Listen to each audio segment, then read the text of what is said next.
وأن محمدا عبده ورسوله أرسله بالهدى ودين الحق ليظهره على الدين كله ولو كره المشركون. اللهم صل على محمد وعلى آل محمد كما صليت على إبراهيم وعلى آل إبراهيم إنك حميد مجيد. اللهم بارك على محمد وعلى آل محمد كما باركت على إبراهيم وعلى آل إبراهيم إنك حميد مجيد. أما بعد فإن خير الكلام كلام الله وخير الهدي هدي محمد صلى الله عليه وسلم وشر الأمور محدثاتها وكل محدثة بدعة وكل بدعة ضلالة وكل ضلالة في النار. أعوذ بالله من الشيطان الرجيم.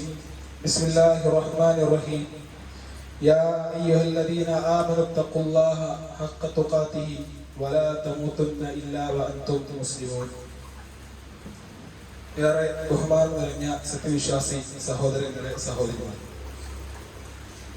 അല്ലാഹു സുബ്ഹാനഹു വ തആലയുടെ നിയമനിർദ്ദേശങ്ങളും വിധിവിലക്കുകളുമെല്ലാം ജീവിതത്തിൽ പാലിച്ചുകൊണ്ട് ഈ ഇഹപര ലോക ജീവിതം അത് ധന്യമായി ഏറ്റവും നല്ല രൂപത്തിൽ കഴിച്ചുകൂട്ടുവാൻ എന്നോടെന്ന പോലെ നിങ്ങളോട് ഓരോരുത്തരോടും തഖ്വയുടെ ഭാഷയിൽ വസിയത്ത് ചെയ്യുകയാണ്, ഉണർത്തുകയാണ്. അള്ളാഹു നമുക്ക് ഏവർക്കും അള്ളാഹു തൃപ്തിപ്പെട്ട രൂപത്തിൽ ജീവിക്കുവാൻ നമുക്ക് ഏവർക്കും അള്ളാഹു തൗഫീഖ് നൽകി അനുഗ്രഹിക്കുമാറാകട്ടെ. ബുഖാരി റഹിമഹുല്ലാ അദ്ദേഹത്തിന്റെ സ്വഹീഹുൽ ബുഖാരിയിൽ ഉദ്ധരിക്കുന്ന ഒരു സംഭവം പറഞ്ഞുകൊണ്ട് നമുക്ക് ആരംഭിക്കാം. സഹൽ ഇബ്നു സഅദ് സാഇദി റളിയല്ലാഹു അൻഹു അദ്ദേഹം നിവേദനം ചെയ്യുന്ന ഒരു ഹദീസിൽ കാണാം, നബി സല്ലല്ലാഹു അലൈഹി വസല്ലമയുടെ കാലത്ത് ഒരുപാട് യുദ്ധങ്ങൾ നടന്നിട്ടുണ്ട്. അതിൽ പല യുദ്ധങ്ങളിലും പങ്കെടുത്ത ഒരു വ്യക്തിയെ കുറിച്ച് ഈ ഹദീസിൽ പറയുന്നത് കാണാൻ സാധിക്കും. അദ്ദേഹം നബി സല്ലല്ലാഹു അലൈഹി വസല്ലമയുടെ കാലത്ത് ഒരു യുദ്ധത്തിൽ പങ്കെടുക്കുകയാണ്. ശത്രുക്കൾക്കെതിരെ ഭയങ്കരമായി കൊണ്ട് യുദ്ധം ചെയ്യുന്ന, ശത്രുക്കൾക്ക് ഒരുപാട് നാശനഷ്ടങ്ങൾ ഉണ്ടാക്കി പല യുദ്ധങ്ങളിലും പങ്കെടുത്ത ഒരു സ്വഹാബിയാണ് അദ്ദേഹം. അങ്ങനെ ഒരു യുദ്ധത്തിൽ നബി സല്ലല്ലാഹു അലൈഹി വസല്ലമ അദ്ദേഹം ശത്രുക്കൾക്കെതിരെ യുദ്ധം ചെയ്യുന്നത് കണ്ട് അദ്ദേഹത്തെ ചൂണ്ടിക്കൊണ്ട് പറഞ്ഞു, വഹുവ ഫിന്നാർ. ആ വ്യക്തി, ആ സ്വഹാബി നരകത്തിലാണ്, അവൻ നരകാവകാശിയാണ് എന്ന് സ്വഹാബികൾ കേൾക്കെ പറഞ്ഞു. സ്വാഭാവികമായും സ്വഹാബികൾക്കുണ്ടായ ആശങ്ക, എന്തുകൊണ്ടായിരിക്കും റസൂൽ സല്ലല്ലാഹു അലൈഹി വസല്ലമ ഇങ്ങനെ ഒരാളെ കുറിച്ച്, മുൻപൊക്കെ മുശ്രിക്കുകൾക്കെതിരെയും ഒക്കെ ഇസ്ലാമിന്റെ ഭാഗത്തു നിന്ന് യുദ്ധം ചെയ്ത ഈ ഒരു വ്യക്തിയെ കുറിച്ച് റസൂൽ എന്തായിരിക്കും ഇങ്ങനെ പറഞ്ഞത് എന്ന് സ്വഹാബികൾ ആശങ്ക അവർ പങ്കുവെച്ച് പരസ്പരം. അങ്ങനെ ചില സ്വഹാബികൾ ആ നബി സല്ലല്ലാഹു അലൈഹി വസല്ലമ ചൂണ്ടിക്കാണിച്ച ആ വ്യക്തിയെ പിന്തുടരുകയും അദ്ദേഹത്തിന്റെ പ്രവർത്തനങ്ങളും സാഹചര്യങ്ങളും എല്ലാം വിലയിരുത്തുവാൻ വേണ്ടി ആ യുദ്ധമുഖത്ത് അവർ സമയം കണ്ടെത്തുകയും ചെയ്തു. അങ്ങനെ കുറച്ചു കഴിഞ്ഞപ്പോൾ ആ യുദ്ധകളത്തിൽ വെച്ച് നബി സല്ലല്ലാഹു അലൈഹി വസല്ലമ ചൂണ്ടിക്കാണിച്ച ആ വ്യക്തിക്ക് മുറിവ് ഏൽക്കുകയാണ്. യുദ്ധത്തിൽ മുറിവ് പറ്റി അദ്ദേഹത്തിന് മുറിവ് മാരകമായിരുന്നു. സ്വാഭാവികമായും ആ ഒരു മുറിവിന്റെ വേദന സഹിക്കവയ്യാതെ അദ്ദേഹത്തിന്റെ കയ്യിലുണ്ടായിരുന്ന വാള് വയറ്റിൽ കുത്തിക്കയറ്റി അദ്ദേഹം ആത്മഹത്യ ചെയ്യുന്ന ഒരു സാഹചര്യം സ്വഹാബികൾ കണ്ടു. ഇത് സ്വഹാബികൾ നബി സല്ലല്ലാഹു അലൈഹി വസല്ലമയോട് പറഞ്ഞപ്പോൾ റസൂലുള്ളാഹി സ്വല്ലല്ലാഹു അലൈഹി വസല്ലമ യുദ്ധശേഷം പ്രതികരിച്ചത് ഇങ്ങനെയായിരുന്നു, ഇനൽ അബ്ദ ല യഅമലു ഫീമാ യറൻ നാസു അമലൽ ജന്ന. നിശ്ചയം ചില അടിമകൾ അവർ സ്വർഗാവകാശികളായ ആളുകളുടെ സൽക്കർമ്മങ്ങൾ ചെയ്യും. നമ്മൾ കണ്ടാൽ തോന്നും അവർ സ്വർഗാവകാശിയാണ് എന്ന്. എന്നാൽ എന്നാൽ അവൻ നരകാവകാശിയായിരിക്കും, നരകത്തിലേക്കായിരിക്കും അവൻ പോവുക. എന്നാൽ ചില ആളുകളുണ്ട്, നമ്മൾ കണ്ടാൽ വിചാരിക്കും അവർ നരകാവകാശിയാണ്, നരകത്തിന്റെ ആളുകൾ ചെയ്യുന്ന പ്രവർത്തനങ്ങളാണ് അവന്റെ ഭാഗത്ത് നിന്ന് ഉണ്ടാവുക എന്നുള്ളത് നമുക്ക് തോന്നിപ്പോകും. എന്നാൽ എന്നാൽ അവൻ സ്വർഗാവകാശിയായിരിക്കും, അവൻ സ്വർഗത്ത് പ്രവേശിക്കുന്ന ആളായിരിക്കും. എന്താണ് അതിന്റെ കാരണം? റസൂലുള്ളാഹി സ്വല്ലല്ലാഹു അലൈഹി വസല്ലമ ഈ ഹദീസിന്റെ അവസാന ഭാഗത്ത് പറയുന്നുണ്ട്, നിശ്ചയം സൽക്കർമ്മങ്ങൾ വിലയിരുത്തപ്പെടുക, അതല്ലെങ്കിൽ അത് അള്ളാഹുവിന്റെ അടുക്കൽ അത് സ്വീകരിക്കപ്പെടുക ഒരാളുടെ അവസാനം നോക്കിയിട്ടായിരിക്കും. അവൻ അവസാനം എന്തായിക്കൊണ്ട് മരണപ്പെടുന്നുവോ അത് നോക്കിയിട്ടായിരിക്കും പലപ്പോഴും അള്ളാഹുവിന്റെ അടുക്കൽ അടിമകളുടെ സൽക്കർമ്മങ്ങൾ അല്ലെങ്കിൽ അവന്റെ ജീവിതത്തെ കുറിച്ച് അള്ളാഹു വിലയിരുത്തുക എന്നുള്ളത് റസൂലുള്ളാഹി സ്വല്ലല്ലാഹു അലൈഹി വസല്ലം പറയുന്നുണ്ട്. ഈ ഒരു കാര്യം വളരെ പ്രധാനമാണ്. മുസ്ലിമായിക്കൊണ്ട് മുഅ്മിനായിക്കൊണ്ട് പലപ്പോഴും ജീവിക്കുക എന്നതിലുപരി മുഅ്മിനായിക്കൊണ്ട് അല്ലെങ്കിൽ മുസ്ലിമായിക്കൊണ്ട് മരിക്കുക എന്നുള്ളതാണ് അതിനേക്കാളൊക്കെ പ്രാധാന്യം ഉള്ളത്. കാരണം ആദർശം ജീവിതത്തിൽ മാത്രം പോരാ, മരിക്കുമ്പോഴും ആദർശത്തോടു കൂടെ മരിക്കാൻ കഴിഞ്ഞാലാണ് യഥാർത്ഥത്തിൽ ഈ ഒരു വിജയം അള്ളാഹു നമുക്ക് അരുൾ ചെയ്ത സ്വർഗാവകാശികളുടെ കൂട്ടത്തിൽ പെടാൻ ഉള്ളൊരു ഭാഗ്യം നമുക്ക് കിട്ടാൻ. അങ്ങനെയാണ് തുടക്കത്തിൽ ഓരോ ആയത്തിന്റെ അവസാന ഭാഗവും അല്ലാഹു സുബ്ഹാനഹു വ തആല പറഞ്ഞതാണ്, വലാ തമൂതുന്ന ഇല്ലാ വഅൻതും മുസ്ലിമൂൻ. നിങ്ങൾ മുസ്ലിങ്ങളായിക്കൊണ്ടല്ലാതെ ഇവിടെ നിന്നും മരിച്ചു പോകരുത് എന്നുള്ള താക്കീത് നമുക്ക് അല്ലാഹു സുബ്ഹാനഹു വ തആല നൽകുന്നുണ്ട്. അപ്പോൾ ആ ഒരു രംഗത്ത് യൂസുഫ് നബി അലൈഹി സ്വലാത്തു വസ്സലാമിന്റെ സമാനമായ അർത്ഥത്തിലുള്ള പ്രാർത്ഥനയും നമുക്ക് വിശുദ്ധ ഖുർആനിൽ കാണാൻ സാധിക്കും. തവഫനി മുസ്ലിമൻ വ അൽഹിഖ്നി ബിസ്സാലിഹീൻ. അല്ലാഹുവേ മുസ്ലിമായിക്കൊണ്ട് എന്നെ മരിപ്പിക്കണമേ, അതുപോലെ തന്നെ വ അൽഹിഖ്നി ബിസ്സാലിഹീൻ, സ്വാലിഹീങ്ങളായ സദ്വൃത്തരായ നല്ല ആളുകളുടെ കൂട്ടത്തിൽ എന്നെ ഉൾപ്പെടുത്തുകയും ചെയ്യണമേ എന്ന് യൂസുഫ് നബി അലൈഹി സ്വലാത്തു വസ്സലാമിന്റെ പ്രാർത്ഥന നമുക്ക് വിശുദ്ധ ഖുർആനിൽ കാണാൻ സാധിക്കും. ഇവിടെ നമ്മൾ ആലോചിക്കേണ്ടത് പ്രവാചകന്റെ പ്രാർത്ഥനയാണ്. യൂസുഫ് നബിയെ പോലെ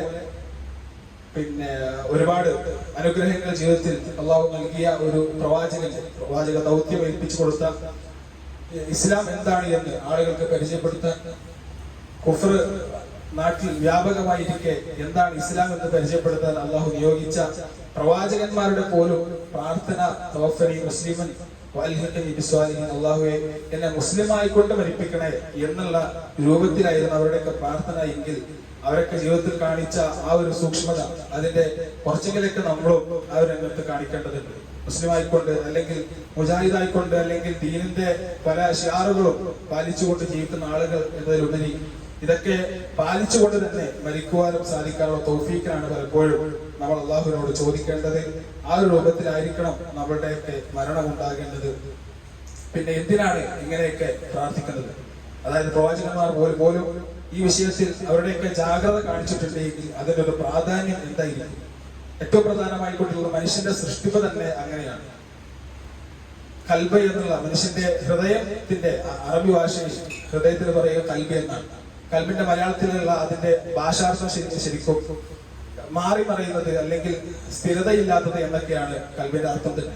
സ്വാഭാവികമായും നമ്മൾ ചിന്തിക്കുന്ന ഹൃദയം പോലും ആ ഒരു രൂപത്തിലാണ് യഥാർത്ഥത്തിൽ അതിന്റെ പ്രവർത്തന രൂപമെങ്കിൽ തീർച്ചയായും നമ്മളുടെ വിശ്വാസവും കാര്യങ്ങളും എല്ലാം തെറ്റിപ്പോകാനൊക്കെ സാധ്യത ഏറെയാണ്. അതുകൊണ്ട് തന്നെയാണ് ആ ഒരു രൂപത്തിൽ ഇതിലൊക്കെ ഈ ഒരു രംഗത്ത് പ്രാർത്ഥന പലപ്പോഴും ഇത്തരം പ്രവാചകന്മാരെ പോലുള്ള ആളുകളൊക്കെ നിർവഹിച്ചതായി കൊണ്ട് കാണാൻ സാധിക്കുന്നത്. ഏത് നിമിഷവും തെറ്റിപ്പോകാനുള്ള സാധ്യത നമുക്കൊക്കെ ഉണ്ട് എന്നുള്ളതാണ്. ഈ ഒരു രംഗത്ത് റസൂലുള്ളാഹി സ്വല്ലല്ലാഹു അലൈഹി വസല്ലമയുടെ ഹദീസ് കൂടി നമ്മൾ ചേർത്ത് വായിക്കേണ്ടതാണ്. അനസ് ബിൻ മാലിക് റളിയല്ലാഹു അൻഹു ഉദ്ധരിക്കുന്ന ഹദീസ് ഇബ്നു മാജ റിപ്പോർട്ട് ചെയ്യുന്നുണ്ട്. കാരണം റസൂലുള്ളാഹി സ്വല്ലല്ലാഹു അലൈഹി വസല്ലം യുക്സിറു അൻ യഖൂൽ, റസൂലുള്ളാഹി സ്വല്ലല്ലാഹു അലൈഹി വസല്ലം അധികരിച്ചുകൊണ്ട് പ്രാർത്ഥിക്കാറുണ്ടായിരുന്നു, അല്ലാഹുമ്മ യാ മുഖല്ലിബൽ ഖുലൂബ് സബ്ബിത് ഖൽബി അലാ ദീനി. അല്ലാഹുവേ ഹൃദയങ്ങളെ മാറ്റിമറിക്കുന്ന അല്ലാഹുവേ നീ എന്റെ ഹൃദയത്തെ നീ ദീനിൽ അടിയുറപ്പിച്ച് നിർത്തണമേ എന്ന് റസൂലുള്ളാഹി സ്വല്ലല്ലാഹു അലൈഹി വസല്ലം ഏറ്റവും കൂടുതൽ പ്രാർത്ഥിക്കാറുണ്ടായിരുന്ന ഒരു പ്രാർത്ഥനയാണ് എന്ന് അനസ് മാലിക് റളിയല്ലാഹു അൻഹു ഉദ്ധരിക്കുന്നതായി കൊണ്ട് കാണാൻ സാധിക്കും. സ്വാഭാവികമായും റസൂലുള്ളാഹി സ്വല്ലല്ലാഹു അലൈഹി വസല്ലം പോലും ഇങ്ങനെയൊക്കെ പ്രാർത്ഥിക്കുന്നത് കേട്ടപ്പോൾ അന്ന് അവിടെ റസൂലുള്ളാഹി സ്വല്ലല്ലാഹു അലൈഹി വസല്ലമയുടെ സന്നിധിയിൽ കൂടിക്കുന്ന സ്വഹാബികൾ നബിയോട് ചോദിച്ചു, അല്ലാഹുവിന്റെ റസൂലേ അങ്ങ് ഞങ്ങളിലും ഇത് ഭയക്കുന്നുണ്ടോ? ദീനിൽ നിന്ന് തെറ്റിപ്പോവുക എന്നുള്ളത് സ്വഹാബികളായ ഞങ്ങളിൽ പോലും അങ്ങ് ഭയക്കുന്നുണ്ടോ? കാരണം എല്ലാവരും കളവാക്കിയപ്പോൾ ഞങ്ങൾ നിങ്ങളെ സത്യപ്പെടുത്തും, നിങ്ങൾ ഇസ്രാവും മിഅ്റാജും പോയി എന്ന് പറഞ്ഞപ്പോൾ പല മുശ്രിക്കുകളും മദീനയിലെ ഒന്നടങ്കം ആളുകൾ നിങ്ങളെ കളവാക്കിയപ്പോഴൊക്കെ ഞങ്ങൾ സത്യപ്പെടുത്തത് അങ്ങേയായിരുന്നു, അങ്ങ് പറഞ്ഞത് സത്യമാണെന്ന് സമ്മതിച്ചു, അങ്ങ് കൊണ്ടുവന്ന ദീന് അത് ശരിയാണെന്ന് സമ്മതിച്ചു, അത് സ്വീകരിച്ച ആളുകളാണ് ഞങ്ങൾ. ഒരുപാട് പ്രയാസങ്ങൾ അതിന്റെ പേരിൽ അനുഭവിച്ചു, ഒരുപാട് യുദ്ധങ്ങൾ അതിന്റെ പേരിൽ ചെയ്തു. ഇങ്ങനെയൊക്കെ ആയ ഞങ്ങളെ കാര്യത്തിൽ പോലും ഞങ്ങൾക്ക് പേടിയുണ്ടോ എന്ന് ചോദിച്ചപ്പോൾ റസൂലുള്ളാഹി സ്വല്ലല്ലാഹു അലൈഹി വസല്ലം പറയുന്നത്, ഇന്നൽ ഖുലൂബ ബൈന അസ്ബഅഇ മിൻ അസ്വാബി അർ-റഹ്മാൻ യുഖല്ലിബുഹ കൈഫ യശാ. നിശ്ചയം ഹൃദയം എന്നുള്ളത് അത് എപ്പോഴും തെറ്റിപ്പോകാം, അത് അള്ളാഹുവിന്റെ അടുക്കലാണ് അതിന്റെ കൈകാര്യകർത്തൃത്വം. യുക്കല്ലിബുക കൈഫ യശാ. അത് അള്ളാഹു എപ്പോൾ ഉദ്ദേശിക്കുമോ അത് അള്ളാഹുവിന് മാറ്റാൻ സാധിക്കും. അതുകൊണ്ട് ഹൃദയത്തിന്റെ പ്രവർത്തനം എപ്പോഴും അങ്ങനെയായിരിക്കും. ഒന്നിലും സ്ഥിരതയുണ്ടായിക്കൊള്ളണമെന്നില്ല. പലപ്പോഴും പല സാഹചര്യങ്ങളിലും അഭിപ്രായങ്ങളും ചിന്തകളും ഒക്കെ നമുക്ക് തന്നെ അറിവുണ്ടാവും. ചില സാഹചര്യങ്ങളിലും ചില സ്ഥലം മാറുമ്പോൾ പോലും നമ്മളുടെയൊക്കെ തീരുമാനങ്ങൾ മാറുന്നത് നമ്മൾ ശ്രദ്ധിച്ചിരിക്കാം. അങ്ങനെ അത്രത്തോളം തെറ്റിപ്പോകാൻ സാധ്യതയുള്ള ഹൃദയത്തിന്റെ ഉടമകളാണ് നമ്മൾ. സ്വാഭാവികമായും ആ തെറ്റുകൾ നമ്മുടെ ആദർശ രംഗത്ത് സംഭവിക്കാതിരിക്കാനാണ് എപ്പോഴും നമ്മൾ ശ്രദ്ധിക്കേണ്ടത്. ജീവിതത്തിൽ അഹങ്കരിച്ച് നടന്നാൽ അല്ലെങ്കിൽ പാപം ചെയ്ത് ജീവിക്കുക എന്നതൊക്കെ ഈ ഒരു രീതിയിൽ അവരുടെ ഹൃദയം തെറ്റിപ്പോകാൻ വളരെ സാധ്യതയുള്ള കാര്യങ്ങളാണ്. നമ്മൾ ശിർക്കിന്റെ ആളുകളിൽ നിന്നും ബഹുദൂരം വഴിമാറി അതൊരു വിദഗ്ധ ചെയ്യാതിരിക്കുന്നു. ഇതൊക്കെ നമ്മളുടെ ഇപ്പോഴത്തെ അവസ്ഥയാണ് എങ്കിൽ പലപ്പോഴും ഇതെപ്പോഴും മാറിപ്പോകാനുള്ള സാധ്യത ഉണ്ട് നമ്മൾക്ക്. അപ്പോ ഇങ്ങനെയൊക്കെയുള്ള സാഹചര്യങ്ങളിൽ നിന്നും മാറി നിൽക്കുക, അല്ലെങ്കിൽ ഇത്തരം പ്രവർത്തനങ്ങളിൽ നിന്നും വിട്ടു നിൽക്കുക. അതിനെ ഹൃദയം തെറ്റിപ്പോകാതിരിക്കാൻ നമുക്ക് എന്തൊക്കെ ചെയ്യാൻ കഴിയുമോ ആ ഒരു രൂപത്തിലാണ് നമ്മുടെയൊക്കെ പ്രവർത്തനങ്ങളും ചിന്തകളും ഒക്കെ സദാസമയം ഉണ്ടാകേണ്ടത് എന്ന് നമ്മൾ മനസ്സിലാക്കുക. പിന്നെ അതുപോലെ എന്തിനാണ് ഈ ഒരു രൂപത്തിലുള്ള പരീക്ഷണങ്ങൾ, അല്ലെങ്കിൽ ഇങ്ങനെ ഹൃദയങ്ങൾ മാറി മറിയുക, ഹൃദയത്തിൽ തെറ്റ് സംഭവിക്കുക, അതുപോലെ പരീക്ഷണങ്ങൾ ഉണ്ടാകുമ്പോൾ നമ്മുടെ ഹൃദയങ്ങൾ വ്യതിചലിക്കുക, ഇതൊക്കെ എന്തുകൊണ്ടാണ് യഥാർത്ഥത്തിൽ ഉണ്ടാകുന്നത്? സല്ലല്ലാഹു അലൈഹി വസല്ലമ പറയുന്ന ചില ഹദീസുകളിലും വിശുദ്ധ ഖുർആനിലെ ചില ആയത്തുകളിൽ നിന്നൊക്കെ അതിന്റെ ചില കാരണങ്ങൾ നമുക്ക് മനസ്സിലാക്കാൻ സാധിക്കും. സൂറത്ത് ആലി ഇമ്രാനിൽ അല്ലാഹു സുബ്ഹാനഹു വ തആല പറയുന്നുണ്ട്, മാ കാന അല്ലാഹു ലിയദറൽ മുഅ്മിനീന അലാ മാ അൻതും അലൈഹി ഹത്താ യമീസൽ ഖബീസ മിനൽ തയ്യിബ്.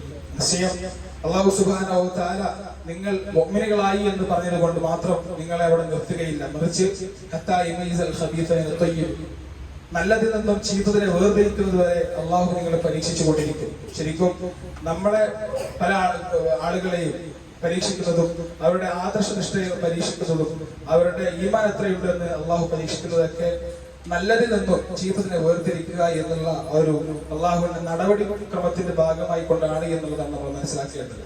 എപ്പോഴും പരീക്ഷണങ്ങളും പ്രയാസങ്ങളും ഒക്കെ ഉണ്ടാകാം. അത് നമ്മൾ ഈ ദീനിൽ നിന്നും അത് തെറ്റിപ്പോകാൻ ഒരു കാരണമാകുമോ എന്ന് അള്ളാഹു സുബ്ഹാനഹു വ തആല പരീക്ഷിക്കുന്നതിന്റെ ഭാഗമായി കൊണ്ടാണ് ഇത്തരം സംവിധാനങ്ങളൊക്കെ അള്ളാഹു ഏർപ്പെടുത്തിയിട്ടുള്ളത്. സമാനമായി സൂറത്തുൽ അൻകബൂത്തിലും അള്ളാഹു സുബ്ഹാനഹു വ തആല പറയുന്നുണ്ട്, ആസിബൻ നാസു അയ്യുതറകു യഖൂലു ആമന്ന വഹും ലാ യുഫ്തനൂൻ. ജനങ്ങൾ വിചാരിക്കുകയാണോ, ആസിബൻ നാസ്, ജനങ്ങൾ വിചാരിക്കുകയാണോ, അയ്യുതറകു യഖൂലു ആമന്ന, നമ്മൾ വിശ്വാസികളായി അല്ലെങ്കിൽ മുഅ്മിനുകളായി എന്നതിന് ശേഷം എന്ന് പറയുന്നതിന് ശേഷം അവരെ വെറുതെ വിടുമെന്ന് ജനങ്ങൾ വിചാരിക്കുകയാണോ, വഹും ലാ യുഫ്തനൂൻ, നിശ്ചയം അവർ പരീക്ഷിക്കപ്പെടുക തന്നെ ചെയ്യുമെന്നുള്ളത് റസൂലുള്ളാഹി അല്ലാഹു സുബ്ഹാനഹു വ തആല വിശുദ്ധ ഖുർആനിൽ പ്രഖ്യാപിച്ചതാണ്. അപ്പോൾ എന്തായാലും പരീക്ഷണങ്ങൾ, എന്തായാലും നമ്മളുടെ ഈമാൻ, നമ്മളുടെ ഇസ്ലാം, നമ്മളുടെ വിശ്വാസം എല്ലാം അള്ളാഹു പരീക്ഷിക്കുക തന്നെ ചെയ്യുമെന്നുള്ളത് അള്ളാഹു അസന്നിഗ്ധമായി ഖുർആനിലൊക്കെ പ്രഖ്യാപിച്ചിട്ടുണ്ട്. സ്വാഭാവികമായും ഇങ്ങനെയുള്ള സാഹചര്യങ്ങളിൽ എന്തായിരിക്കും ഇതിനെതിരെയുള്ള അല്ലെങ്കിൽ ഈ പരീക്ഷണങ്ങളൊക്കെ ഉണ്ടാകുമ്പോൾ അതിനെതിരെ എന്ത് നമ്മൾ ചെയ്യാൻ കഴിയും, അല്ലെങ്കിൽ നമുക്ക് എങ്ങനെ നമ്മുടെ ആദർശത്തിൽ ഉറച്ചു നിൽക്കാൻ കഴിയും എന്നുള്ള ഒരു ചിന്തയും ആ ഒരു രൂപത്തിലുള്ള പ്രവർത്തനങ്ങളുമായിരിക്കണം നമ്മുടെ ജീവിതത്തിൽ നിന്ന് ഉണ്ടാകേണ്ടത്. സമാനമായി കൊണ്ട് വിശുദ്ധ ഖുർആനിൽ കാണുന്ന മറ്റൊരു ആയത്തും കൂടി സൂചിപ്പിക്കുകയാണ്, വലഖദ് ഫതന്നൽ ലദീന മിൻ ഖബ്ലിഹിം, നിശ്ചയം നിങ്ങൾക്ക് മുമ്പും ചില ആളുകളെ പരീക്ഷകൾ തന്നെ ഉണ്ടായിട്ടുണ്ട്.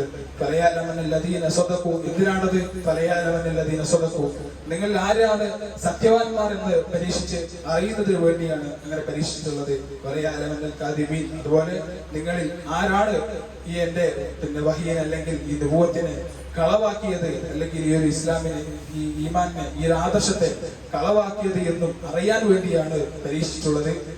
അപ്പൊ ഈ ആയത്തിൽ നിന്ന് മനസ്സിലാക്കാൻ സാധിക്കും, നമുക്ക് മാത്രമല്ല, ലോകത്ത് ഇസ്ലാം ഉണ്ടായിട്ടുണ്ട് എങ്കിൽ എന്നും ഉണ്ടായിട്ടുണ്ടോ ആ കാലം മുതൽ തന്നെ നമ്മുടെയൊക്കെ മുൻഗാമികളെ അള്ളാഹു ഈ രൂപത്തിൽ ആദർശ രംഗത്തെ പരീക്ഷിച്ചിട്ടുണ്ട് എന്നുള്ളത് വിശുദ്ധ ഖുർആനിൽ നമുക്ക് മനസ്സിലാക്കാൻ സാധിക്കും. അതെന്തിനാണ്?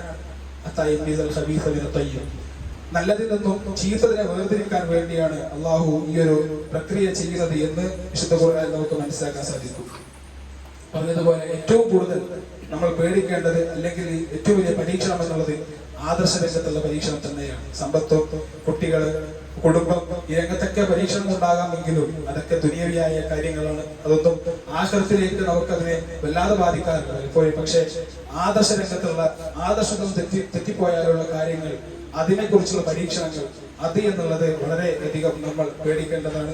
നമ്മളുടെ മതനിഷ്ഠയും നമ്മളുടെ ആദർശവും നമ്മളുടെ നിസ്കാരം നോവും എല്ലാം അത്രയേറെ നമ്മൾ സൂക്ഷിക്കേണ്ടതുണ്ട്. കാരണം ആദർശത്തിൽ തെറ്റിപ്പോയാൽ നമുക്കറിയാമല്ലോ, നമുക്ക് സ്വർഗം എന്നുള്ളത് പലപ്പോഴും പിന്നെ ആക്കിപത്ത് തുടക്കത്തിൽ സൂചിപ്പിച്ചത് പോലെ നമ്മുടെ അവസാനം എന്താകും, അല്ലെങ്കിൽ അവസാനത്തെ നമ്മളുടെ രൂപം എങ്ങനെയായിരിക്കും, സാഹചര്യം എന്തായിരിക്കും എന്നതിനനുസരിച്ച് കൊണ്ടായിരിക്കും നമ്മളുടെയൊക്കെ കർമ്മങ്ങൾ അല്ലാഹു തൂക്കുക, പിന്നെ അതിനനുസരിച്ച് കണക്കാക്കി പ്രതിഫലം നൽകുക എന്നുള്ളത് നമുക്ക് അറിയാമല്ലോ. നബി സല്ലല്ലാഹു അലൈഹി വസല്ലമയുടെ കാലത്ത് തന്നെ നബിയുടെ വിഷയത്തിൽ തന്നെ ഈ ഒരു പരീക്ഷണങ്ങൾ ധാരാളമായി കൊണ്ട് നടന്നിട്ടുണ്ട്. നബി സല്ലല്ലാഹു അലൈഹി വസല്ലമ ദഅവത്ത് ആരംഭിക്കുന്ന സമയത്ത്, നുബുവത്ത് കിട്ടിയ സമയത്ത് മക്ക മുശ്രിക്കുകൾ, അവിടെയുള്ള പിന്നെ ശിർക്കിന്റെ ആളുകൾ നബി സല്ലല്ലാഹു അലൈഹി വസല്ലമയെ വിളിച്ച് പരിഹസിച്ച വാക്കുകൾ, നബി സല്ലല്ലാഹു അലൈഹി വസല്ലമയെ കളിയാക്കിയത് പലപ്പോഴും നമ്മൾ ചരിത്രത്തിൽ കാണാൻ സാധിക്കും. കുടുംബബന്ധം മുറിക്കുന്ന ആളാണ് നീ, അതുപോലെ നാട്ടിൽ ഭിന്നിപ്പുണ്ടാക്കാൻ വന്ന ആളാണ് നീ, പിന്നെ ഭാര്യ ഭർത്താക്കന്മാർക്കിടയിൽ നീ ഭിന്നിപ്പുണ്ടാക്കി തുടങ്ങിയ ഒരുപാട് ആക്ഷേപങ്ങൾ റസൂലുള്ളാഹി സ്വല്ലല്ലാഹു അലൈഹി വസല്ലമക്കെതിരെ പോലും അന്നത്തെ ആളുകൾ ഉപയോഗിച്ചിട്ടുണ്ട് എങ്കിൽ, അല്ലെങ്കിൽ അന്നത്തെ ആളുകൾ പ്രയോഗിച്ചിട്ടുണ്ട് എങ്കിൽ, ആ ഒരു പ്രയാസങ്ങളും പ്രശ്നങ്ങളും എല്ലാം ആ ഒരു കാലത്തേക്ക് മാത്രമല്ല, നമ്മളുടെ കാലത്ത് മാത്രമല്ല, ഇത് എല്ലാ കാലത്തും ഉണ്ടായിക്കൊണ്ടിരിക്കുന്ന സംഗതി തന്നെയാണ്. ആദർശരംഗത്തെ പരീക്ഷണങ്ങൾ എന്നുള്ളത് എല്ലാ കാലത്തും, മുസ്ലിം ആയിട്ടുണ്ടോ എല്ലാ കാലത്തും ആളുകൾക്ക് പ്രയാസങ്ങളും പ്രശ്നങ്ങളും എല്ലാം ഉണ്ടായിട്ടുണ്ട്. നബി സല്ലല്ലാഹു അലൈഹി വസല്ലമയുടെ ഈ ഒരു അവസ്ഥയെ സൂചിപ്പിച്ചുകൊണ്ട് ആയത്ത് വരെ വിശുദ്ധ ഖുർആനിൽ ഇറക്കിയിട്ടുണ്ട്. നിശ്ചയം അവർ നിന്നെ പരീക്ഷിച്ചിട്ടുണ്ട്, അവർ നിന്നെ പീഡിപ്പിച്ചിട്ടുണ്ട്. എന്തിന്?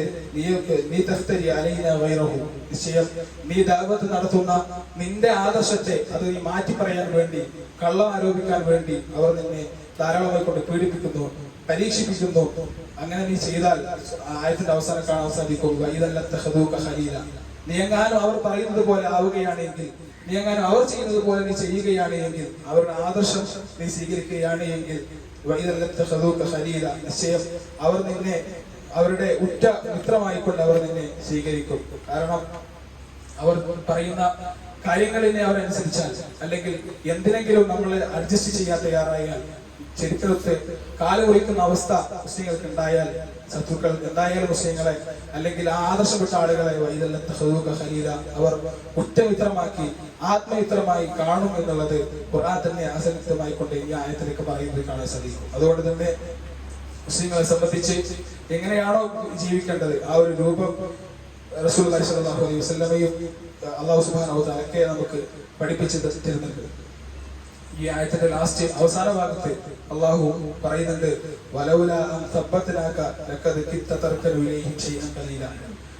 നീ എങ്ങാനും അവരുടെ ആ വാക്കുകൾ, അല്ലെങ്കിൽ അവരുടെ പീഡനങ്ങളിൽ, അല്ലെങ്കിൽ അവരുടെ സമ്മർദ്ദങ്ങളിൽ വശംവദരായി നീ അവർക്കിടയിലേക്ക് നീ ചാരി പോകുമായിരുന്നു. പക്ഷേ പക്ഷേ നാം നിന്നെ ഉറപ്പിച്ചു നിർത്തിയത് കൊണ്ടാണ് നീ അതിലേക്ക് ചാഞ്ഞു പോകാതിരുന്നത് എന്ന് അല്ലാഹു സുബ്ഹാനഹു വ തആല പറയുന്നുണ്ട്. ഈ ഒരു ഉറപ്പാണ് യഥാർത്ഥത്തിൽ നമുക്ക് വേണ്ടത്. അല്ലാഹു സുബ്ഹാനഹു വ തആലയുടെ ഒരു സഹായം, ആദർശത്തിൽ അടിയുറച്ചു നിൽക്കാനുള്ള ഈ ഒരു സഹായമാണ് യഥാർത്ഥത്തിൽ നമുക്ക് വേണ്ടത്. ആ സഹായം അതെങ്ങനെ കിട്ടും എന്നുള്ളതാണ് നമ്മൾ ചർച്ച ചെയ്യേണ്ടത്. അതിൽ പ്രധാനമായിക്കൊണ്ട് നമ്മൾ ചെയ്യേണ്ടത് ഒന്ന്, എന്താണ് നമ്മുടെ ആദർശം, എന്താണ് ലാ ഇലാഹ ഇല്ലല്ലാഹ് എന്നുള്ളത് നമ്മൾ പഠിക്കുക തന്നെയാണ് അതിന് ഏറ്റവും പ്രധാനമായിട്ട് നമുക്ക് ചെയ്യാറുള്ളത്. നമ്മളുടെ ആദർശം തെറ്റിപ്പോകാതിരിക്കാൻ, നമ്മളുടെ വിശ്വാസം മാറിപ്പോകാതിരിക്കാൻ, അല്ലെങ്കിൽ നാട്ടിലെന്തെങ്കിലും പുതിയ ഒരു വിധേയത്വം വരുമ്പോഴേക്കും, നാട്ടിലെന്തെങ്കിലും പുതിയ ഇസ്ലാമിനെ കുറിച്ചുള്ള തെറ്റിദ്ധാരണകൾ വരുമ്പോഴേക്കും നമ്മളുടെ വിശ്വാസവും നമ്മളുടെ ആദർശവും തെറ്റിപ്പോകാതിരിക്കണമെങ്കിൽ ആദ്യം നമ്മൾ സ്വീകരിച്ചിരിക്കുന്ന ഈ ഒരു വിശ്വാസം, അല്ലെങ്കിൽ ഈ ഒരു ലാ ഇലാഹ ഇല്ലല്ലാഹ് അത് എന്താണ് എന്നുള്ളത് നമ്മൾ തന്നെയാണ് പഠിക്കേണ്ടത്. ലാ ഇലാഹ ഇല്ലല്ലാഹയുടെ ശുറൂത്തുകളും ഖവായിദുകളും റുക്നുകളും എല്ലാം പഠിച്ചാൽ തന്നെ എന്താണ് ലാ ഇലാഹ ഇല്ലല്ലാഹ് കൊണ്ട് ഉദ്ദേശമാക്കുന്നത് എന്ന് നമുക്ക് മനസ്സിലാക്കാൻ സാധിക്കും. അല്ലാഹു സുബ്ഹാനഹു വ തആല തന്നെ വിശുദ്ധ ഖുർആനിൽ പറയുന്നുണ്ട്, അലം തറ കൈഫ ദറബല്ലാഹു മസലൻ കലിമത്തുൻ തയ്യിബ, അല്ലാഹു കലിമത്തുൻ തയ്യിബയെ എങ്ങനെയാണ് ഉദാഹരിച്ചിരിക്കുന്നത് എന്ന് നീ കണ്ടിട്ടില്ലേ? കലിമത്തുൻ തയ്യിബ എന്നതുകൊണ്ട് ഉദ്ദേശം ലാ ഇലാഹ ഇല്ലല്ലാഹ്. ലാ ഇലാഹ ഇല്ലല്ലാഹ് എങ്ങനെയാണ് അല്ലാഹു ഉദാഹരിച്ചിരിക്കുന്നത്? കശജറത്തിൻ തയ്യിബ, നല്ല ഒരു വൃക്ഷത്തോടാണ് അല്ലാഹു കലിമത്തുൻ തയ്യിബയെ, അതായത് ലാ ഇലാഹ ഇല്ലല്ലാഹയെ ഉപമിച്ചിരിക്കുന്നത്. അസ്ലുഹാ സാബിത്തുൻ ഫിസ് സമാ, അതിന്റെ അസ്ല്, അതിന്റെ വേര് എന്നുള്ളത് അസ്ലുഹാ സാബിത്തുൻ, അതിന്റെ വേര് എന്നുള്ളത് ഭൂമിയിൽ ആണ്ടിറങ്ങി വളരെയധികം ശക്തിയായുള്ള വേരുകളുള്ള ഒരു മരം പോലെയാണ്. അതിന്റെ ചില്ലകൾ ആകാശത്തെ പിന്നെ വിശാലമായിക്കൊണ്ട് പിന്നെ പടർന്നു നിൽക്കുന്ന ഒരു മരം, ആകാശത്ത് ഒരുപാട് ചില്ലകളുള്ള, എന്നാൽ അതിന്റെ വേര് ഭൂമിയിൽ ഉറച്ചു നിൽക്കുന്ന ഒരു മരത്തെ പോലെയാണ് ലാ ഇലാഹ ഇല്ലല്ലാഹ് എന്നുള്ളതാണ് അല്ലാഹു സുബ്ഹാനഹു വ തആല പറയുന്നത്. അതുകൊണ്ട് ഈ ഒരു രൂപത്തിൽ നമ്മുടെ ലാ ഇലാഹ ഇല്ലല്ലാഹ് ഈ ഒരു രൂപത്തിൽ നമുക്ക് മനസ്സിലാക്കാൻ സാധിച്ചാൽ നമ്മളുടെ വിശ്വാസം ഈ ഒരു രൂപത്തിൽ നമുക്ക് ഉറപ്പിച്ചു നിർത്താൻ സാധിക്കുമെന്നുള്ളതാണ്. നമ്മളുടെ ആദർശം എന്താണ്, നമ്മളുടെ വിശ്വാസം എന്താണ് ലാ ഇലാഹ ഇല്ലല്ലാഹ് കൊണ്ട് ഉദ്ദേശിക്കുന്നത് എന്നുള്ള ഈ കാര്യങ്ങളൊക്കെ നമ്മൾ ആദ്യം പഠിക്കാൻ തയ്യാറായാൽ നമ്മളുടെ ആദർശം ഈ ഒരു വടവൃക്ഷം പോലെ പേമാരികളാകട്ടെ കൊടുങ്കാറ്റിലാവട്ടെ ആടികളയാത്ത ഒരു ആദർശമാണ് നമുക്ക് വേണ്ടത് എങ്കിൽ ആദ്യം നമ്മൾ ചെയ്യേണ്ടത് നമ്മളുടെ ആദർശത്തെ കുറിച്ച് നമ്മളുടെ ലാ ഇലാഹ ഇല്ലല്ലാഹ് എന്താണ് എന്ന് പഠിക്കുകയാണ് ആദ്യം ചെയ്യുന്നത്. അതുപോലെ രണ്ടാമതായി കൊണ്ട് ചെയ്യാനുള്ളത് ഖുർആനുമായി കൊണ്ടുള്ള ബന്ധം നിലനിർത്തുക എന്നുള്ളത് തന്നെയാണ്. സൂറത്തുൽ ഫുർഖാനിൽ അല്ലാഹു സുബ്ഹാനഹു വ തആല പറയുന്നുണ്ടല്ലോ, വഖാല അല്ലദീന കഫറു, കാഫിറുകളായ മുശ്രിക്കുകളായ ആളുകൾ റസൂലുള്ളാഹി അലൈഹി വസല്ലമയോട് പറഞ്ഞു, ലൗലാ നുസില അലൈഹിൽ ഖുർആനു ജുംലതൻ വാഹിദ, റസൂലുള്ളാഹി സ്വല്ലല്ലാഹു അലൈഹി വസല്ലമക്ക് ഈ ഖുർആൻ അത് ഒറ്റ തവണയായി ഇറക്കിക്കൂടായിരുന്നു. എന്തിനാണ് പല പല സമയങ്ങളിലായിക്കൊണ്ട് 23 വർഷം എടുത്തുകൊണ്ട് ഇറക്കേണ്ട ആവശ്യം? അവിടെ യഥാർത്ഥത്തിൽ അതിന്റെ ഉദ്ദേശം എന്താണ് അത് അങ്ങനെ അല്ലാഹു സുബ്ഹാനഹു വ തആല ചെയ്യാനുള്ള കാരണം എന്നുള്ളത് അല്ലാഹു സുബ്ഹാനഹു വ തആല വിശദീകരിക്കുകയാണ്. നമ്മളങ്ങനെ അല്പാൽപമായി ഇറക്കാനുള്ള കാരണം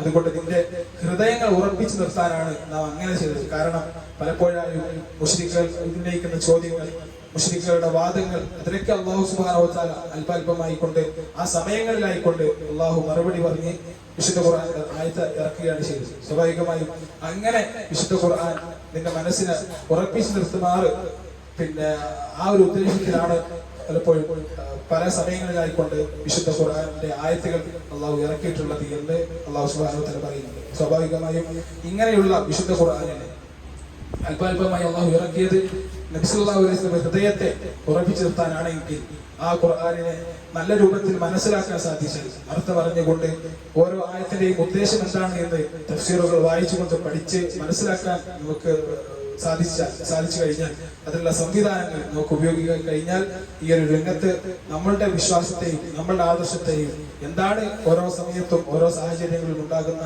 പ്രശ്നങ്ങൾക്കൊക്കെയുള്ള പ്രതിവിധികൾ എന്താണ് എന്നുള്ളത് ഖുർആനിൽ തന്നെ നമുക്ക് മനസ്സിലാക്കിയെടുക്കാൻ സാധിക്കും. അതുപോലെ തന്നെ സൂറത്തുൽ നഹ്ലിലും സമാനമായ അർത്ഥത്തിൽ അല്ലാഹു പറയുന്നുണ്ട്, നീ പറയുക, ഈ ഖുർആൻ അത് നബി സല്ലല്ലാഹു അലൈഹി വസല്ലമക്ക് ഇറക്കിയത് ജിബ്രീൽ നബിയാണ്. ജിബ്രീൽ അലൈഹി സ്വലാത്തു വസ്സലാമാണ് മിർ റബ്ബിക, എന്റെ രക്ഷിതാവിൽ നിന്നും. എന്തിനാണ്? യുസബ്ബിതല്ലദീന ആമനു, വിശ്വാസികളായ ആളുകളെ ദീനിൽ ഉറപ്പിച്ചു നിർത്തുന്നതിന് വേണ്ടിയാണ് ഈ വിശുദ്ധ ഖുർആൻ ജിബ്രീൽ മുഖേന നബി സല്ലല്ലാഹു അലൈഹി വസല്ലമക്ക് അല്ലാഹു ഇറക്കിയത് എന്ന് സൂറത്തുൽ നഹ്ലിലും സമാനമായ അർത്ഥത്തിൽ അല്ലാഹു പറയുന്നു. അപ്പോൾ നമ്മളെ സംബന്ധിച്ച് നമ്മൾ ചെയ്യേണ്ടത്, നമുക്ക് ഇറങ്ങിയിട്ടുള്ള ഈ ഖുർആൻ അതിന്റെ ഓരോ ആയത്തുകളും അതിന്റെ ഉദ്ദേശങ്ങളും അത് ഏത് സാഹചര്യത്തിലാണ് ഇറങ്ങിയത് എന്നുള്ള ഒരു പഠനം നമ്മളുടെ ഭാഗത്ത് നിന്ന് ഈ ഒരു ഖുർആനിനെ എപ്പോഴും നമ്മളുടെ ഒരു വഴികാട്ടിയായിക്കൊണ്ട് അതിന്റെ അർത്ഥങ്ങളും ഉദ്ദേശങ്ങളൊക്കെ മനസ്സിലാകുന്ന രൂപത്തിൽ പഠിച്ചുകൊണ്ടും ആ ഒരു സാഹചര്യത്തിൽ നമുക്ക് ജീവിക്കാൻ സാധിച്ചാൽ ഒരു പരിധിവരെ നമ്മളുടെ ആദർശങ്ങളെയൊക്കെ നമ്മളുടെ വിശ്വാസ രംഗത്തെ വ്യതിചലനത്തെയൊക്കെ നമുക്ക് പരിഹരിക്കാൻ സാധിക്കും എന്നുള്ളത് മനസ്സിലാക്കാൻ സാധിക്കും. അതുപോലെ മൂന്നാമത്തായി കൊണ്ടുള്ളത് ദുആ തന്നെയാണ്. എപ്പോഴും പ്രവാചകന്മാരുടെ പ്രാർത്ഥനകളിലും അതുപോലെ പിന്നെ സ്വഹാബികളുടെയൊക്കെ പ്രാർത്ഥനകളിലൊക്കെ നമ്മൾ നേരത്തെ കണ്ടു. അവരൊക്കെ ഈ ഒരു ആദർശത്തിൽ നിന്നും തെറ്റിപ്പോകാതിരിക്കാൻ വേണ്ടി പ്രാർത്ഥന വലിയ ഒരു മുതൽക്കൂട്ടായി സ്വീകരിച്ച ആളുകൾ തന്നെയാണ്. സൂറത്ത് ആലി ഇമ്രാനിൽ അല്ലാഹു സുബ്ഹാനഹു വ തആല പറയുന്നുണ്ട്, വകഅയ്യിൻ മിൻ നബിയ്യിൻ ഖാതല മഅഹു റിബ്ബിയുന കസീർ, എത്ര നബിമാരാണ് അവരുടെ കൂടെ അവരുടെ അനുയായികൾ പിന്നെ ശത്രുക്കൾക്കെതിരെ പോരാടിയിട്ടുള്ളത്, യുദ്ധം ചെയ്തിട്ടുള്ളത്. അള്ളാഹുവിന്റെ മാർഗത്തിൽ അവർക്ക് സംഭവിച്ച ഒരു പ്രശ്നങ്ങളും അവരെ സംബന്ധിച്ചിടത്തോളം അവർക്ക് ക്ഷീണം വരുത്തിയിട്ടില്ല. അവർ അത് കാരണം അള്ളാഹുവിന്റെ മാർഗത്തിൽ യുദ്ധം ചെയ്തത് കാരണം അവർക്ക് പ്രയാസങ്ങൾ ഉണ്ടായത് കാരണം അവർ ക്ഷീണിച്ചിട്ടില്ല. അവർ ആ പിന്നെ പാതയിൽ നിന്നും തെറ്റിപ്പോവുകയും ചെയ്തിട്ടില്ല. ഒന്നും അവർക്ക് സംഭവിച്ചിട്ടില്ല. അതിന്റെ കാരണം എന്താണ്? വമാക്കാന ഖൗലുഹും, എന്നാൽ അവർ അത് സംഭവിക്കാതിരിക്കാൻ അവർക്കുള്ള കാരണം വമാക്കാന ഖൗലുഹും, അവരുടെ പ്രാർത്ഥന, ഇതൊക്കെ ചെയ്താലും, യുദ്ധം ചെയ്താലും, അള്ളാഹുവിന്റെ മാർഗത്തിൽ യുദ്ധം ചെയ്താലും, അള്ളാഹുവിന്റെ മാർഗത്തിൽ ദഅവത്ത് ചെയ്താലും, അതിനുള്ള പ്രയാസങ്ങളൊക്കെ സംഭവിച്ചാലും അവരുടെയൊക്കെ പ്രാർത്ഥന എന്തായിരിക്കും?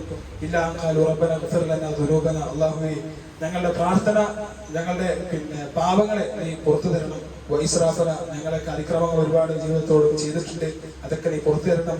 വസബ്ബിത് അഖ്ദാമന, ഞങ്ങളുടെയൊക്കെ പാർശ്വങ്ങളെ, നമ്മളെയൊക്കെ കാലുകളെ നീ ദീനിൽ ഉറപ്പിച്ച് നിർത്തുകയും ചെയ്യണമേ എന്നുള്ള പ്രാർത്ഥനയായിരുന്നു സ്വഹാബികളുടെയൊക്കെ മുൻകഴിഞ്ഞ പ്രവാചകന്മാരുടെ കൂടെ.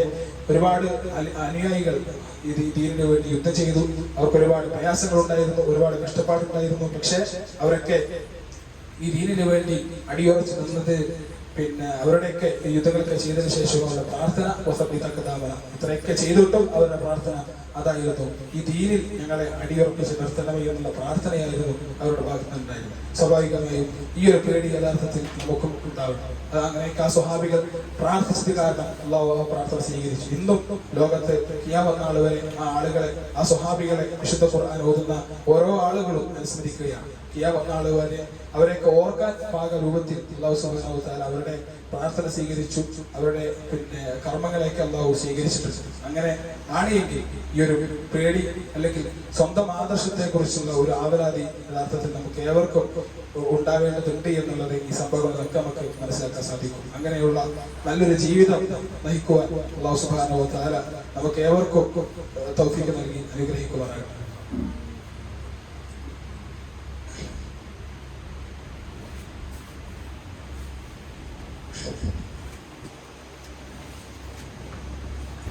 അൽഹംദുലില്ലാഹ് സ്വലാത്തു വസ്സലാമു അലാ റസൂലില്ലാഹി വഅലാ ആലിഹി വസഹ്ബിഹി അജ്മഈൻ. ആദർശ രംഗത്തെ അല്ലെങ്കിൽ ഹിദായത്ത് ലഭിച്ച നമ്മെ സംബന്ധിച്ച് അതിൽ നിന്നും തെറ്റിപ്പോകാതിരിക്കാനുള്ള മാർഗങ്ങളാണ് തത്വത്തിൽ നമ്മൾ പറഞ്ഞുകൊണ്ടുവന്നത്. അതിൽ അവസാനമായിക്കൊണ്ട് സൂചിപ്പിക്കാനുള്ളത്, കാര്യങ്ങളെ കുറിച്ച് സമൂഹത്തിൽ ഒരുപാട് തെറ്റിദ്ധാരണകൾ പലപ്പോഴും ഇസ്ലാമിനെ കുറിച്ചോ അല്ലെങ്കിൽ ഈ ഒരു ഇസ്ലാമിന്റെ രീതിശാസ്ത്രത്തെ കുറിച്ചും ഈ ഒരു വിശ്വാസ രീതികളെ കുറിച്ചും ഒക്കെ ഒരുപാട് തെറ്റിദ്ധാരണകൾ ഉണ്ടാകുമ്പോഴൊക്കെ അത് എന്താണ് അതിന്റെ യാഥാർത്ഥ്യം എന്നുള്ളത്, അതിന്റെ ഒരു യാഥാർത്ഥ്യവശം എന്താണ് എന്നുള്ളത് പണ്ഡിതന്മാരോടും അതുപോലെ അതിന്റെ യഥാർത്ഥ സോഴ്സുകളിൽ നിന്നും ഇതൊക്കെ പഠിച്ച് മനസ്സിലാക്കുക എന്നുള്ളതാണ് ഈ ആദർശത്തിൽ നിലനിൽക്കുവാനുള്ള ഒരു പോവഴി. പലപ്പോഴും ഇസ്ലാമിന്റെ നിയമങ്ങളെ കുറിച്ച് തെറ്റിദ്ധാരണകൾ ഉണ്ടാകും. ഇത് 6-ാം നൂറ്റാണ്ടിലുണ്ടായ നിയമങ്ങളാണ്, ഇത് കാടത്തമാണ്, ഇത് പ്രാകൃതമായ നിയമങ്ങളാണ് എന്നൊക്കെ തുടങ്ങി ഒരുപാട് തെറ്റിദ്ധാരണകൾ, ഒരുപാട് ആശയക്കുഴപ്പങ്ങൾ പ്രത്യേകിച്ചും ഈ ഒരു സമയത്തൊക്കെ ഈ നമ്മുടെയൊക്കെ സോഷ്യൽ മീഡിയകളിൽ വ്യാപകമായി കൊണ്ട് പ്രചരിക്കുന്നു. അവിടെ ഇതിന്റെയൊക്കെ പിന്നാലെ പോവുക എന്നതിനുപരി എന്താണ് ഇതിലൊക്കെ യഥാർത്ഥത്തിൽ ഇസ്ലാമിലെ ഇതിലൊക്കെ ഉദ്ദേശങ്ങൾ എന്താണ് ഇതുകൊണ്ട് അള്ളാഹു റസൂലും മനുഷ്യർക്ക് ഉദ്ദേശം നന്മ എന്താണ് എന്നുള്ള ഈ ഒരു പഠനമാണ് യഥാർത്ഥത്തിൽ ഈ ഒരു സാഹചര്യങ്ങളിലൊക്കെ നമുക്ക് വേണ്ടത്. ഈ ഒരു രൂപത്തിൽ നമുക്ക് സൂറത്തുൽ ഇസ്രായിൽ അല്ലാഹു സുബ്ഹാനഹു വ തആല പറയുന്ന ഒരു ചില വാക്കുകളുണ്ട്. വഇദാ ജാഅഹും അംറുൻ മിനൽ അംനി അവൽ ഖൗഫി, ആളുകൾക്ക് ജനങ്ങളിലേക്ക് എന്തെങ്കിലും നല്ല കാര്യത്തിന്റെയോ അല്ലെങ്കിൽ അവരെ പേടിപ്പെടുത്തുന്ന വല്ല വാർത്തകളും വന്നെത്തിയാൽ അവർ അപ്പം തന്നെ അത് പ്രചരിപ്പിക്കുന്ന ആളുകളെ കൊണ്ട് മാറുന്നു. അവരെങ്ങാനും റസൂലിലേക്കോ അതല്ലെങ്കിൽ അവരുടെ കൈകാര്യകർത്ത ഏൽപ്പിക്കപ്പെട്ട ആളിലേക്കോ ഇത് ആദ്യം ഒന്ന് ചോദിച്ച് മനസ്സിലാക്കിയിരുന്നു എങ്കിൽ അവരിൽ അത് മനസ്സിലാക്കാൻ കഴിയുന്ന ആളുകൾ അവർക്ക് പറഞ്ഞു കൊടുക്കുമായിരുന്നു. അങ്ങനെ എന്തെങ്കിലും ഉണ്ടാകുമ്പോഴേക്കും അത് നാട്ടിലാക്കാൻ പ്രചരിപ്പിച്ച് അതിന്റെ പിന്നാലെ പോകുന്ന ആളുകളായിക്കൊണ്ടല്ല മുസ്ലിങ്ങൾ മാറേണ്ടെന്ന്, മറിച്ച് പ്രമാണങ്ങളിലേക്കും പണ്ഡിതന്മാരിലേക്കും ഇത്തരം കാര്യങ്ങളെയൊക്കെ ചോദിച്ച് മനസ്സിലാക്കി അതിനെയൊക്കെ പ്രതിരോധിക്കുന്ന ആളുകളായിക്കൊണ്ടാണ് നമ്മൾ മാറേണ്ടത്. ഈ ഒരു രൂപത്തിലല്ല നമ്മൾ ചെയ്യുന്നത് എങ്കിൽ ആയത്തിന്റെ അവസാനത്തിൽ അതിന്റെ പരിണത ഫലവും പറയുന്നുണ്ട്. നിശ്ചയം അള്ളാഹുവിന്റെ ഫളലും അള്ളാഹുവിന്റെ കാരുണ്യവും നിങ്ങൾക്ക് ഇല്ലായിരുന്നു എങ്കിൽ നിങ്ങളിൽ വളരെ കുറച്ചു പേരല്ലാതെ ഭൂരിപക്ഷം ആളുകളും ശൈത്താന്റെ പിശാചിന്റെ വഴിയെ പിന്തുടരുന്ന ആളുകളായിക്കൊണ്ട് മാറുമായിരുന്നു എന്ന് അല്ലാഹു സുബ്ഹാനഹു വ തആല നമുക്ക് താക്കീത് നൽകുന്നുണ്ട്. അതുകൊണ്ട് സമൂഹത്തിലുണ്ടാകുന്ന പുതിയ വിചാരധാരകൾ, പുതിയ ചിന്താഗതികൾ, ഇസ്ലാമിനെ കുറിച്ചുള്ള തെറ്റിദ്ധരിപ്പിക്കലുകൾ, ഇസ്ലാമിനെ കുറിച്ചുള്ള അപകീർത്തിപ്പെടുത്തുന്ന പിന്നെ പരാമർശങ്ങൾ, ഇവിടെയൊക്കെ നമ്മളുടെ ആദർശം അല്ലെങ്കിൽ എന്താണ് അതുകൊണ്ടൊക്കെ ഉദ്ദേശിക്കുന്നത് എന്ന് ചോദിച്ച് പഠിച്ച് പണ്ഡിതന്മാരിൽ നിന്ന് മനസ്സിലാക്കുക എന്നുള്ളതാണ് ഈ ഒരു രംഗത്ത് പ്രത്യേകിച്ചും ഈ ഒരു സമയത്തൊക്കെ നമ്മൾ സ്വീകരിക്കേണ്ട നിലപാട് എന്ന് സൂചിപ്പിക്കുകയാണ്. അല്ലാഹു സുബ്ഹാനഹു വ തആല നമ്മളുടെയൊക്കെ ഈ ആദർശത്തിൽ അടിയുറച്ച് നമ്മൾ മുസ്ലിമായിക്കൊണ്ട് ജനിച്ച ആളുകളുണ്ടാകും, മുസ്ലിമായിക്കൊണ്ടല്ലാതെ ജനിച്ച ആളുകളുണ്ടാകും, തൗഹീദ് പിന്നീട് സ്വീകരിച്ച യഥാർത്ഥ തൗഹീദിലേക്ക് വന്ന ആളുകളുണ്ടാകും. അവിടെയൊക്കെ ഇതൊക്കെ സ്വീകരിച്ചു അല്ലെങ്കിൽ ഇങ്ങനെയൊക്കെ ആയി എന്നുള്ളത് കൊണ്ട് ഇങ്ങനെ തന്നെ വെച്ചോളണം എന്നുള്ള ഒരു ഉറപ്പും നമുക്ക് ആർക്കുമില്ല. അതുകൊണ്ട് ആ ഒരു രംഗത്ത് ഈ ഒരു സൂക്ഷ്മത എപ്പോഴും നമ്മുടെ ജീവിതത്തിന്റെ എല്ലാ ഭാഗങ്ങളിലും എല്ലാ മേഖലകളിലും നമ്മൾ പാലിച്ചുകൊണ്ട് ജീവിക്കണം. അല്ലാഹു സുബ്ഹാനഹു വ തആല നമുക്ക് ഏവർക്കും അതിനുള്ള തൗഫീഖ് നൽകി അനുഗ്രഹിക്കുമാറാകട്ടെ. ഹിദായത്ത് നഷ്ടപ്പെടുന്ന ഹതഭാഗ്യവാന്മാരുടെ കൂട്ടത്തിൽ നമ്മളെ അള്ളാഹു ഉൾപ്പെടുത്താതെ നമ്മളെയൊക്കെ കാത്ത് രക്ഷിക്കുവാനാകട്ടെ. ഒരുപാട് രോഗികൾ, ഒരുപാട് പ്രയാസം അനുഭവിക്കുന്ന ആളുകൾ, അതുപോലെ പ്രാർത്ഥിക്കാൻ പ്രത്യേകം ആവശ്യപ്പെട്ട ഒരുപാട് സഹോദരന്മാർ, അല്ലാഹു സുബ്ഹാനഹു വ തആല അവരുടെയൊക്കെ പ്രയാസങ്ങളും അവരുടെയൊക്കെ ആവശ്യങ്ങളും എല്ലാം അള്ളാഹു പൂർത്തീകരിച്ചു കൊടുക്കുവാനാകട്ടെ. അല്ലാഹുമ്മ യാ മുഖല്ലിബൽ ഖുലൂബ് ثبت قلوبنا على دينك اللهم يا مقلب القلوب ثبت قلوبنا على دينك اللهم يا مقلب القلوب ثبت قلوبنا على دينك اللهم اغفر لنا ذنوبنا واسرافنا اللهم اغفر لنا ذنوبنا واسرافنا اللهم اغفر لنا ذنوبنا واسرافنا اللهم اعني على ذكرك وشكرك وحسن عبادتك اللهم اعني على ذكرك وشكرك وحسن عبادتك اللهم اعني على ذكرك وشكرك وحسن عبادتك.